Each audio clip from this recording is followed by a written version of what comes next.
कराची और लाहौर का फ़ज़ाई मयार आज भी मुज़र सेहत है। दुनिया के आलूदा तरीन शहरों की फहरिस्त में कराची का दूसरा और लाहौर का 5वां नंबर है। पंजाब के मैदानी इलाकों में शदीद धुंध का राज है।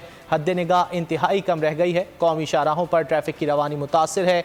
मोटरवे M1 पेशावर से रश गई और मोटरवे M2 इस्लामाबाद से चक्री तक बंद है। M4 पर अब्दुल हकीम से शामकोट, M5 पर ज़ाहिर पीर से शेरशाह तक गाड़ियों को दाखिले की इजाज़त नहीं है। धुंध के बायस शहरी मोटरवे M14 को भी इस्तेमाल नहीं कर सकते।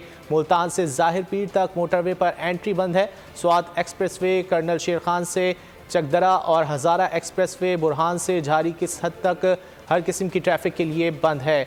मोटरवे पुलिस ने शहरियों को गैर ज़रूरी सफ़र से गुरेज का मशवरा दिया है। कहा है इंतहाई ज़रूरत में तेज़ रफ्तारी से परहेज़ और अगली गाड़ी से मुनासिब फासला रखा जाए। इसी हवाले से मज़ीद तफसीलात भी जानेंगे बोल न्यूज़ के नुमाइंदगान से।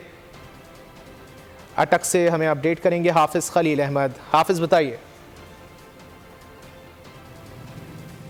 जी बिल्कुल, अटक शहर और उसके मज़ाफ़ाती मैदानी जो इलाके हैं इस वक्त शदीद धुंध की लपेट में है। जैसे ही शाम होती है तो धुंध के पड़ने का सिलसिला जो है वो शुरू हो जाता है और इस शदीद धुंध की वजह से ट्रैफिक की रवानी जो है वो इंतहाई मुतासर हो चुकी है। हद निगाह जो है वो बिल्कुल ज़ीरो पे हो चुकी है। ट्रैफिक इंतज़ामिया की जानिब से आवाम से अपील की गई है कि वो दौरान सफ़र जो है वो मोहतात रहें और गैर ज़रूरी सफ़र से गुरेज करें और दौरान सफ़र जो है वो अपनी गाड़ियों की फोक लाइट जो है उसका इस्तेमाल जो है वो लाजमी करें। और इस शदीद धुंध के पड़ने की वजह से इस वक्त अटक शहर और उसके मज़ाफ़ाती जितने भी इलाके हैं इस वक्त शदीद सर्दी की लपेट में है और कारोबारी ज़िंदगी जो है बिल्कुल मफलूज होकर रह चुका है। खलील, बहुत शुक्रिया इन तफसीलात के लिए। सब्सक्राइब करें और बेल दबाएं ताकि कोई खबर रह न जाए।